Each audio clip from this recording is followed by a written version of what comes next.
আর একটা দোয়া শিখায় দেই, ইনশাআল্লাহ এই দোয়া করলে রিজিক তো বাড়বেই ইনশাআল্লাহ, আপনার যত ঋণ আছে ইনশাআল্লাহ আল্লাহ পাক শোধ করে দেবে। বিশ্বাস করলেন না? এই দোয়া শিখাই দিচ্ছি, এই জন্য আমাকে হাদিয়া দেওয়া দরকার, স্পেশালি আমাকে এখন হাদিয়া দেওয়া দরকার। একটা গুরুত্বপূর্ণ দোয়া শিখাই দিচ্ছি। আলী রাদিয়াল্লাহু আনহু বলেছেন, কোনো ব্যক্তির যদি পাহাড়ের সমানও ঋণ থাকে, এই দোয়া যদি আমল করে আল্লাহ পাক ওই ঋণও শোধ করে দিবেন ইনশাআল্লাহ। ঋণ কেমন জানেন? ওই যে এখন মানুষ ঋণ নিচ্ছে 1 কোটি টাকা ব্যাংক থেকে, 2 কোটি টাকা ব্যাংক থেকে, হ্যাঁ, কত বছর, 10 বছরের জন্য, 20 বছরের জন্য বাড়ি করছে, তাই না? তার ধারণা এমন যে সে মারা গেলে তার ঋণটা কেউ না কেউ শোধ করে দিবেই দিবে, তাই তো? আর আল্লাহর রসুল কি বলছেন দেখেন, একজন মারা গেছেন, নবী সাল্লাল্লাহু আলাইহি সাল্লামের সময় একজন মারা গেছেন। তো নবী করিম সাল্লাল্লাহু আলাইহি সাল্লাম বলছেন, এই ব্যক্তির কি কোনো ঋণ আছে? একজন সাহাবী বলেন, হ্যাঁ ইয়া রাসূলুল্লাহ, তো ঋণ আছে। নবীজি বললেন, তোমরা ওর জানাজা পড়ো, আমাকে ডেকো না। তোমরা ওর জানাজা পড়ে নাও, আমি জানাজা পড়তে চাচ্ছি না। আমি এখন কেমন করে আপনাকে বুঝাবো ঋণ কত ভয়ঙ্কর জিনিস। আপনি যে ব্যাংক থেকে 3-4 কোটি টাকার লোন নিয়ে রাখছেন, সাল্লাল্লাহু আলাইহি ওয়াসাল্লামের সময়ে একজন মারা যাচ্ছেন, তিনি বলছেন তোমরা জানাজা পড়ে নাও, আমি জানাজা পড়তে চাচ্ছি না। মানে ঋণগ্রস্ত ব্যক্তির জানাজাও তিনি পড়তেন না। তারপরে একজন এসে বললেন, ইয়া রাসূলুল্লাহ, আমি তার ঋণ শোধ করে দিব, তার যা ঋণ আছে আমি শোধ করে দিব। তখন নবী এসে জানাজা পড়লেন সাল্লাল্লাহু আলাইহি ওয়াসাল্লাম। তা আপনার এই কোটি কোটি টাকা ঋণ শোধ করার লোক তো রেডি আছে নাকি? আছে না? সমস্যা নেই, আপনার জানাজা পড়া হবে, কারণ হুজুরকে আপনি 5,000 টাকা দিবেন, হুজুর জানাজা পড়াই দিবে, কোনো সমস্যা নেই। তারপরে আপনার মিলাদও হবে, আপনার একটা বড়সড় দোয়াও হবে ইনশাআল্লাহ। কিন্তু আল্লাহ পাক বলেছেন যে শহীদ, আল্লাহর পথে যুদ্ধ করে শহীদ হয়েছে, এই ব্যক্তির আত্মাও ঝুলে থাকে যতক্ষণ পর্যন্ত না তার ঋণটা শোধ করা হয়। এবার বলেন আমি কি বুঝাবো আপনাকে? আর কিছু বলতে হবে? তো এখন সেই দোয়া শিখাচ্ছি আপনাদেরকে, যে দোয়া শিখলে আপনারা ঋণ থেকে বাঁচবেন ইনশাআল্লাহ। কত দিবেন বলেন? আচ্ছা, হ্যাঁ, এই তো, শুকরিয়া। দোয়া করবেন যেন আল্লাহ পাকের দিনটাকে আল্লাহর জমিনে প্রতিষ্ঠা করতে পারে।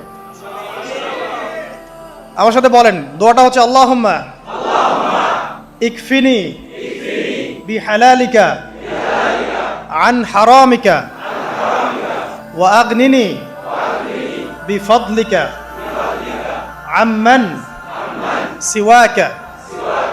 এই দোয়াটা ছোট না, এটা মুখস্থ করবেন, সেজদায় পড়বেন, নামাজের সেজদায় পড়বেন, আত্তাহিয়াতু দরুদ শেষ তারপরে পড়বেন, নামাজ শেষে হাত তুলে করবেন, যখন তখন শেষ রাত্রে করবেন, ইনশাআল্লাহ দেখবেন আপনার ঋণ বলতে কিছু থাকবে না ইনশাআল্লাহ।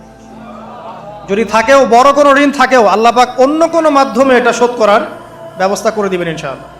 ইনশাআল্লাহ। যে দারিদ্রতা দূর করতে চান, সচ্ছলতা চান, কয়েকটা কাজ করেন।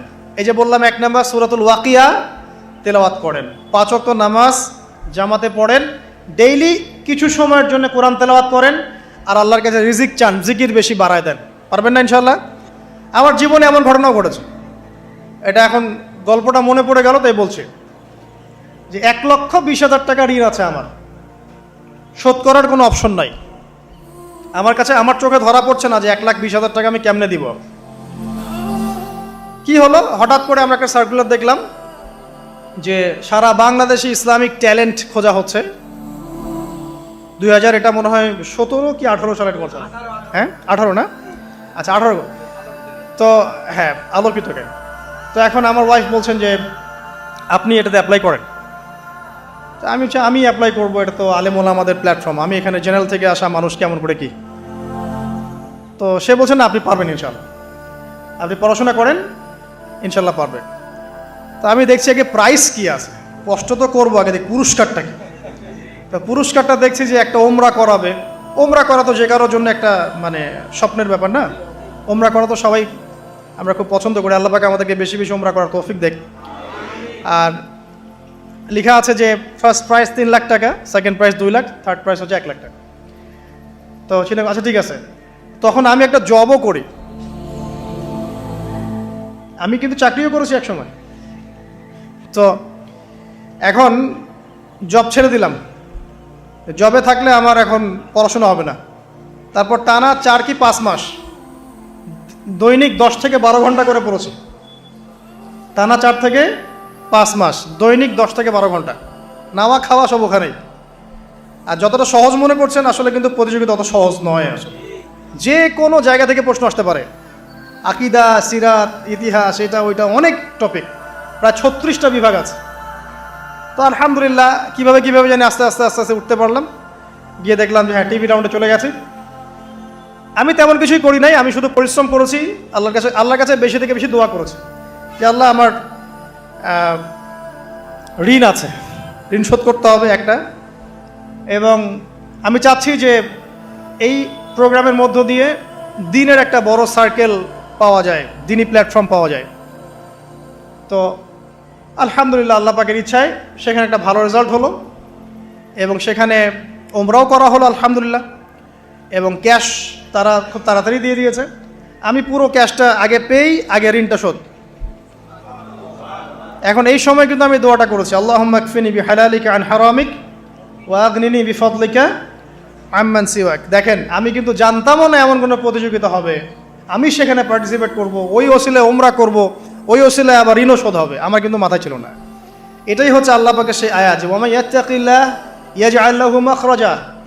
আল্লাহ পাককে যে ভয় করবে আল্লাহ পাক তার জন্য রাস্তা খুলে দিবেন ইনশাআল্লাহ। ওয়া ইয়ারযুকুহু মিন হাইসু লা ইয়াহতাসিব, এবং এমন উৎস থেকে আল্লাহ পাক রিজিক দিবেন যেটা সে কল্পনাও করতে পারে না। এটা আল্লাহ পাক তাওয়াক্কুল রাখেন। জাস্ট ওই ইসমাঈল আলাইহিস সালামের মায়ের মতো হাজরা আলাইহিস সালাম ইব্রাহিম আলাইহিস সালামকে বলছেন, আপনি আমাকে এখানে ছেড়ে যাচ্ছেন কি জন্যে? ইব্রাহিম বলছেন আল্লাহর আদেশে।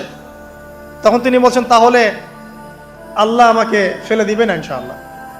সেই মায়ের গর্ভ থেকে ইসমাইলের মতো সন্তানের জন্ম হলো, যেই সন্তানকে বাবা বলছে যে আমি তোমাকে জবাই করছি, স্বপ্নে দেখেছি, ফানজুর মাদা তারা, তোমার রায় কি? সে বলছে ইয়া আবাতি ফাআল মা তুমার, আপনাকে যে আদেশ করা হয়েছে আপনি সেটাই করেন। সাতাজিদুনি ইনশাআল্লাহু মিনাস সাবিরিন, ইনশাআল্লাহ আপনি আমাকে ধৈর্যশীল পাবেন। দেখেন কোন মায়ের গর্ভ থেকে কোন সন্তান। তাকে কি বাবা মানুষ করেছিলেন? না, তাকে তার মা মানুষ করেছেন। তো ওই রকম তাওয়াক্কুলকারিনী হাজরা আলাইহিস সালামের মতো মা যদি ঘরে ঘরে থাকে, বোন আর স্ত্রী ঘরে ঘরে থাকে, তখন ইসমাইলি প্রজন্ম আসবে ইনশাআল্লাহ। আর আমাদের মতো এই যে এখন দেখছেন না কি হচ্ছে, মারামারি, কাপড় খোলা, কাপড় ছোট, ব্লাউজ সারা সারি, কি চলছে মাশাআল্লাহ। মানে কি যে চলছে ভাই জগতে এখন, বলতেও গা গিনগিন করে, ভাবতেও গা গিনগিন করে। কিছু কিছু নসিহত করব, এটাতেও মন থেকে একটা বাধা চলে আসে যে আসলে কি করব, কি বলবো। মানে একটা বিষয় থাকে না যে পরিস্থিতি এমন খারাপ যে কথা বলার ভাষ্য থাকে না এমন একটা, যে আপনি হতবাক হয়ে গেছেন, বাকরুদ্ধ, যে আর কি বলবেন। এখন এই বাকরুদ্ধ হওয়ার সময় চলতেছে, বাকরুদ্ধ হওয়ার সময়, মানে বলার আর কি নাই, কিছু নাই, কি বলবেন। আস্তে আস্তে কাপড় খুলতে খুলতে খুলতে খুলতে খুলতে খুলতে এখন বিকিনি পরে ঘুরতে চায়। এন্ড বলে যে কয়দিন পর বিকিনি পরেই ঘুরবে। দেখেন, মানে ওরা চায় যে পশ্চিমারা যেমনে চলে অমনেই চলুক সবাই। ওটা কি লজ্জাশীলতার পরিচয় হলো? আশ্চর্য একটা বিষয়। মানুষকে দেখেন, মেয়েরা কলেজে পড়তে গিয়ে মেয়েরা কি করতেছে এখন দেখেন, কলেজে পড়তে গিয়ে মেয়েরা কি করতেছে দেখেন। আর আপনি আপনার মেয়েকে কলেজে ওখানে পড়তে পাঠাচ্ছেন, ওখানে হোস্টেলে রাখছেন, যেখানে একটা মেয়েকে নবী সাল্লাল্লাহু আলাইহি ওয়াসাল্লাম মাহরাম ছাড়া সফর করতে নিষেধ করছেন, সেখানে আপনি আপনার মেয়েকে কোন শিক্ষায় শিক্ষিত করার জন্য রাতের পর রাত সেখানে কাটাচ্ছেন?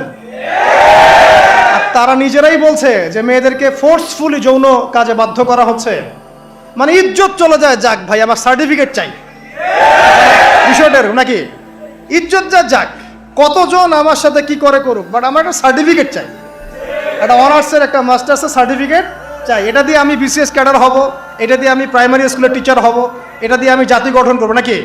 পরে এরাই তো আপনার ঘরে বউ হিসেবে আসবে, মানে আপনার কি অবস্থা হবে চিন্তা করেন এখন। তা আমরা আসলে ভাই কোথায় আছি এখন? আল্লাহ পাক আমাদেরকে বোধোদয় দান করুক, আমরা দোয়া করি। তবে একটা হাদিস না বললে আমি এখান থেকে সরতে পারতেছি না। এই কথাই নবী সাল্লাল্লাহু আলাইহি ওয়াসাল্লাম বলেছেন, হুবাহু এই কথাই, একদম এটাই, যে ফিতনা ধেয়ে আসছে, লা ইলাহা ইল্লাল্লাহ, ফিতনা ধেয়ে আসছে। তার স্ত্রী জাইনাব বিনতে জাহাশ তিনি বলছেন, ইয়া রাসূলুল্লাহ সাল্লাল্লাহু আলাইহি ওয়াসাল্লাম, আনুহলিকু ওয়া ফিনা সালিহুন, আমাদের মধ্যে সৎ মানুষগুলো থাকা সত্ত্বেও কি আমরা ধ্বংস হয়ে যাব? সুন্দর প্রশ্ন না? নবীজি বলছেন নাম, তোমরা ধ্বংস হয়ে যাবে ইদা কাসুরাতিল খাবাস, যখন এরকম নগ্নতা, বেহায়াপনা, অশ্লীলতা ছড়িয়ে পড়বে, তখন সৎ অসৎ, আলেম জালেম সব ধ্বংস হয়ে যাবে। জাতি গঠন করবেন, সব ধ্বংস। আল্লাহ পাকের গজব সময়ের ব্যাপার মাত্র। আল্লাহ পাক শুধু আসমানি বালাই দেন না, জমিনি বালাও দিতে পারেন। আল্লাহ পাক মুসলিমে ফাসাদ লাগিয়ে দিতে পারেন। আল্লাহ পাক বহিঃশত্রুকে আপনার উপর চাপিয়ে দিতে পারেন। আল্লাহ পাক দুর্ভিক্ষ দিতে পারেন। আল্লাহ পাক মহামারী দিতে পারেন। আল্লাহ পাক কুন বললে ফায়াকুন হতে পারে। সে আল্লাহকে ভুলে গিয়ে এইসব প্রগতিশীলতার নামে যখন নগ্নতার চর্চা হচ্ছে, অশ্লীলতার চর্চা হচ্ছে, আর আমরা এগুলো সব মুখ বুঝে সহ্য করছি, মাদক, পণ, জেনা, ব্যভিচার সব চলছে চোখের সামনে, আমরা কিচ্ছু বলার নাই, সুদ ঘুষ সব চলছে। এটা সময়ের ব্যাপার যে আল্লাহ পাকের গজব কখন আসবে। আর যখন আসবে, আলেম জালেম কাউরে ছাড়বে না ইনশাআল্লাহ, আমারে আপনারে কাউরে ছাড়বে না ইনশাআল্লাহ, দেখে নিয়ে। আরেকটা কথা নবীজি বলছেন, দুই শ্রেণীর মানুষ আসবে কিয়ামতের আগে আগে, আমি দেখি নাই। তখন সাহাবীরা বলছেন কারা ইয়া রাসূলুল্লাহ?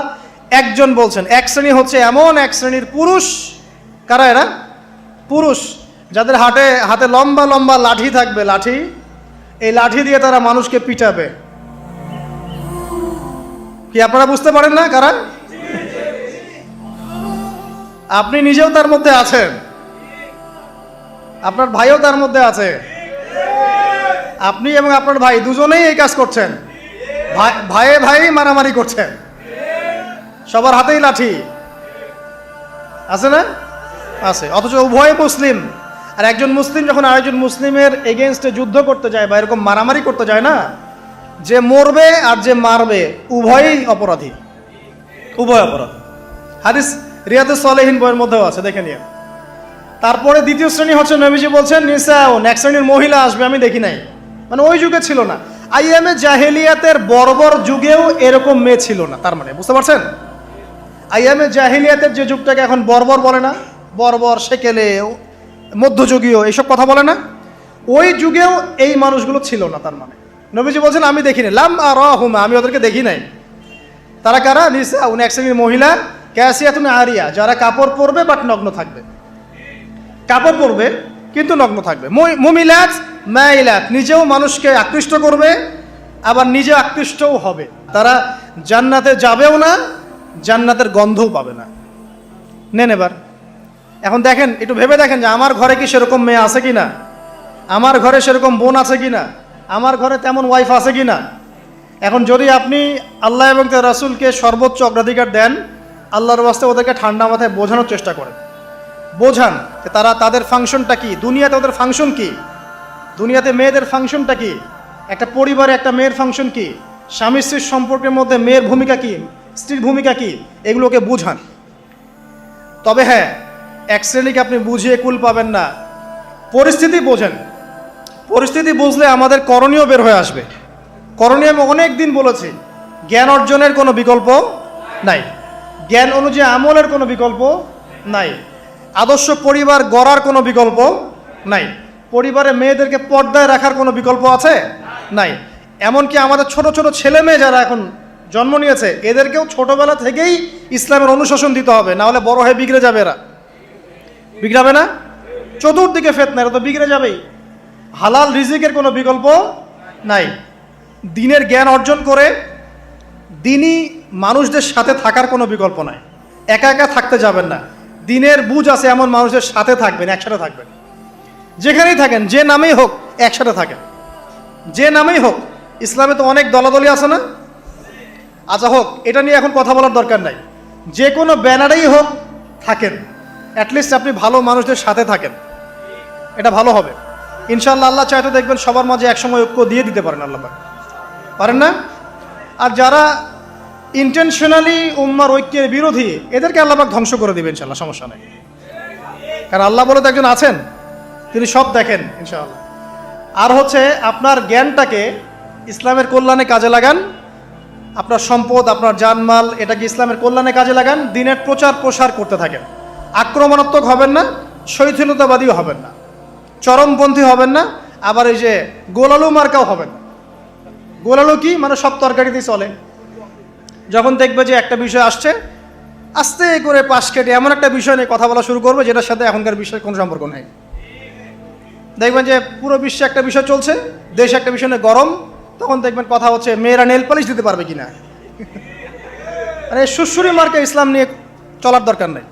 যখন যেটা সামনে আসবে এটা ফেস করতে হবে, এবং সেটা চরম পন্থায় না, আক্রমণাত্মকভাবে না, মানুষকে হিকমার সাথে নসিহতের সাথে ঠান্ডা মাথায় যুক্তি প্রমাণ দিয়ে বুঝাতে হবে। এরপর যারা বুঝবে আলহামদুলিল্লাহ, যারা বুঝবে না এদের দায়িত্ব কারো হাতে? আল্লাহর হাতে। আল্লাহ পাক হয় গজবে শেষ করবেন, না হলে আল্লাহ পাক চাইলে হেদায়েতও দিতে পারে, এটা আল্লাহ পাকের এখতিয়ার।